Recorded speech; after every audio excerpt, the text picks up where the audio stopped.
दोस्तों, आज की हॉरर स्टोरी सुनाने से पहले मैं आपको एक इंटरेस्टिंग सा स्टैट बताना चाहता हूँ। हमारी कहानियां देखने वाले 80% लोग ऐसे हैं जो हमारी वीडियोस एंजॉय तो करते हैं, लेकिन उन्होंने हमारा चैनल अभी तक सब्सक्राइब नहीं किया है। अगर आप उन 80% लोगों में से हैं, तो बस आपको एक छोटा सा काम करना है। इस वीडियो के नीचे आपको एक सब्सक्राइब बटन दिख रहा होगा, बस उस सब्सक्राइब बटन को दबाना है।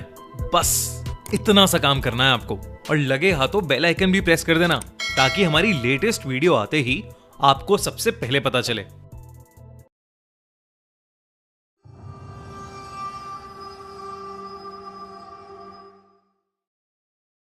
मिस्टर बीस्ट और हॉन्टेड जेल।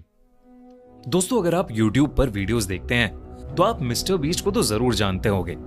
इनफैक्ट आप ये भी जानते होंगे कि मिस्टर बीस्ट अपनी वीडियोस में अलग अलग चैलेंजेस करता है, लेकिन 2019 में अपने नए YouTube वीडियो के लिए दुनिया के टॉप यूट्यूबर मिस्टर बीस्ट उर्फ जिमी डोनाल्डसन ने सोचा कि इस बार कुछ अलग किया जाए।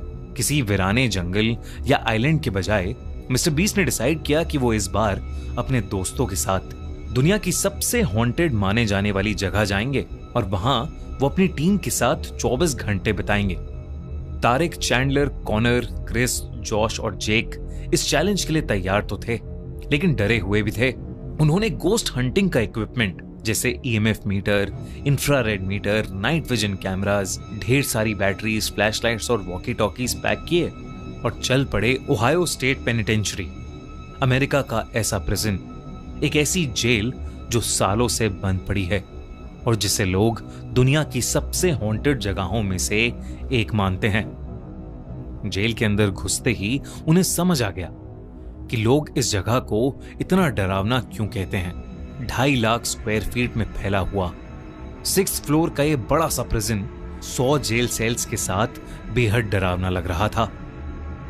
वहां के गार्ड ने उन्हें बताया कि उस जेल में 1930s में एक आग लगने के बाद 300 कैदियों की मौत हो गई थी और कई कैदी तो उस जेल में आपस में लड़ते लड़ते ही मर गए और कईयों ने खुद को ही मार डाला।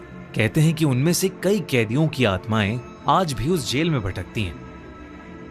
बल्कि उस गार्ड ने बताया कि उसने खुद कई बार जेल में अदृश्य शक्तियों को महसूस किया है। बल्कि एक जेल जहां कैदियों को अकेले रखा जाता था, वहां तो उसके एक साथी गार्ड की भी जान चली गई थी। उन्होंने उन सबको चेतावनी दी कि कोई भी एक दूसरे से अलग ना हो और कोई किसी तरह का उल्टा सीधा मजाक ना करे। और उसने कहा कि उस जेल के अंदर एक हॉस्पिटल और चर्च भी है जहां उन्हें भूल कर भी नहीं जाना चाहिए।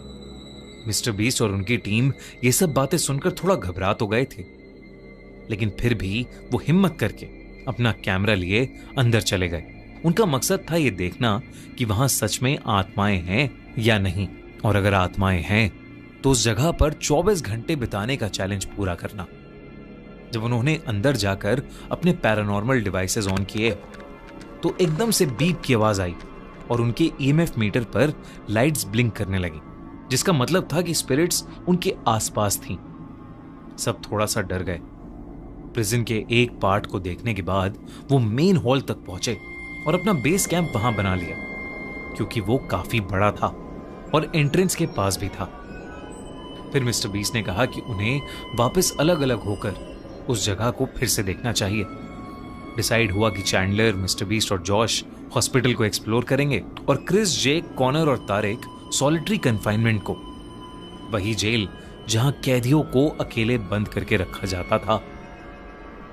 मिस्टर बीस्ट, चैंडलर और जॉश हॉस्पिटल की पुरानी लोहे की सीढ़ियों पर चढ़कर उसके कॉरिडोर में अपने EMF मीटर के साथ चलते हुए वीडियो रिकॉर्ड कर रहे थे। तभी उन्हें वहां एक कमरे में टेबल और एक पोस्टर का कटआउट दिखा जो एक पॉपुलर फिल्म का था। ये देख के वो दोनों उन मूवीज पर जोक करने लगे। तभी एकदम से चैंडलर के हाथ में जो EMF था उसकी लाइट ब्लिंक करने लगी और उसी मोमेंट पर मिस्टर बीस्ट को ऐसा लगा कि जैसे कहीं से कोई जोर का सायरन बज रहा हो। ये बात काफी अजीब थी क्योंकि वहां कोई एक्टिव सायरन नहीं था, और तो और चैंडलर और जॉश को कुछ सुनाई भी नहीं दिया। जब मिस्टर बीस्ट ने उनके EMF को उस सायरन की तरफ पॉइंट किया तो वो और ज्यादा तेजी से जलबुझ होने लगा। वो लोग उस सायरन की सोर्स की तरफ जाने लगे ईएमएफ मीटर और तेजी से ब्लिंक करने लगा था और एकदम से एक खुले कमरे के पास आकर ईएमएफ मीटर बिना रुके फ्लिकर करने लगा। जैसे ही मिस्टर बीस्ट ने कमरे के अंदर जाने की कोशिश की तो मिस्टर बीस्ट का सर भारी होने लगा, उसे चक्कर से आने लगे। इसलिए मिस्टर बीस्ट बाहर आ गया, पर मिस्टर बीस्ट को याद था कि सायरन की आवाज थोड़ा और पीछे से आई थी। वो उसकी तरफ बढ़ने लगा। उन तीनों को रियलाइज हुआ कि वो इतनी देर घूमने के बाद एक सर्कल में ही घूम रहे हैं, जो कि बहुत अनयूजुअल था, क्योंकि उन्हें याद था कि वो बार बार एक दूसरा रास्ता ले रहे हैं। वहीं तारिक, क्रिस, जेक और कॉनर सॉलिटरी कन्फाइनमेंट ब्लॉक के अंदर थे। ये वो जगह थी जहां कैदियों को बिना पानी और खाने के अकेले तड़पता हुआ छोड़ दिया जाता था। वो लोग नाइट विजन इंफ्रारेड कैमरा लेकर एक हॉन्टेड हॉटस्पॉट पर पहुंचे, जहां उन्होंने गार्ड से उन आत्माओं को किसी को नोचने और एक गार्ड को जान से मारने की कहानी सुनी थी। एकदम से क्रिस का सर भारी होने लगा और उसे सांस लेने में तकलीफ होने लगी। जेक, जो उस कमरे की डरावनी चीजों को देख रहा था, अचानक से जोरों से चिल्लाने लगा। जेक को वहां एक अजीब सा काला साया दिख रहा था जो उसकी तरफ ही आ रहा था। जब बाकी दोनों जेक की चीखें सुनकर उसकी तरफ मुड़े तो उन्हें भी वो साया अपने पास आता हुआ नजर आया, लेकिन फिर अचानक ही वो हवा में कहीं गायब हो गया। उन लोगों ने आपस में जब उस साये के बारे में डिस्कस किया तो तीनों बहुत घबरा गए। तभी जेक को महसूस हुआ कि उसके बगल में खड़ा कोई सांसें भर रहा है, लेकिन वहां कोई भी नहीं था। और फिर अचानक से वो काला साया उनके ठीक सामने आ खड़ा हुआ और उसे देखते ही वो तीनों चिल्लाते हुए वहां से भागे और वॉकी टॉकीज पर अपनी टीम को डरते हुए ये बात बताने लगे। मिस्टर बीस्ट, चैंडलर और जॉश ने उनकी बातें सुनी, लेकिन उन्हें लगा कि वो लोग मिस्टर बीस्ट के साथ कोई प्रैंक कर रहे हैं और उन्हें डराने की कोशिश कर रहे हैं। पर फिर उनके बीच में बात करते करते ही उस वॉकी टॉकी से एक बहुत ही ज्यादा अजीब सी आवाज सुनाई दी और वॉकी टॉकी बंद हो गया। उस जेल में एक पुराना चर्च भी बना हुआ था। मिस्टर बीस्ट ने सोचा कि अब वो बस उस चर्च को देखेंगे और उस जगह से निकल जाएंगे, क्योंकि अब मिस्टर बीस्ट को अपने दोस्तों की भी थोड़ी चिंता हो रही थी। वो चर्च पहले एग्जीक्यूशन हॉल हुआ करता था, मतलब एक ऐसी जगह जहां लोगों को फांसी देकर मारा जाता था। कहते हैं कि उनमें से कई लोग जिनकी फांसी हुई है, उनकी आत्माएं आज भी उस चर्च के एरिया में भटकती हैं। मिस्टर बीस्ट वहां प्रीस्ट की एक्टिंग करते हुए चैंडलर को सीट पर बिठाकर उसे वहां आने के लिए थैंक यू कहकर उस जगह को हॉन्टेड होने की बात करने लगा। तभी एकदम से उसका वॉकी फिर से बजने लगा, लेकिन वॉकी टॉकी पर इस बार क्रिस उसकी लोकेशन पूछ रहा था। मिस्टर बीस्ट ने मजाक किया और अपनी लोकेशन बता दी, लेकिन तभी वॉकी टॉकी पर एक अजीब सी डिस्टर्बेंस आई और फिर उसे ऐसा लगा कि जैसे कोई औरत उस वॉकी टॉकी पर कुछ बोल रही है। जब उन तीनों ने ध्यान से सुना तो उस वॉकी टॉकी से एक औरत के बोलने की आवाज आई, इट्स रेनिंग आउटसाइड, यानी बाहर बारिश हो रही है।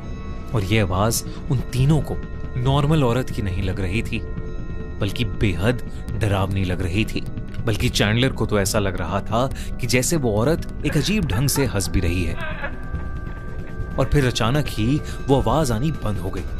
उन तीनों को समझ नहीं आ रहा था कि उनके साथ अभी क्या हुआ, तो वो वहां से निकलकर वापस मेन हॉल की तरफ अपने बेस कैंप चले गए।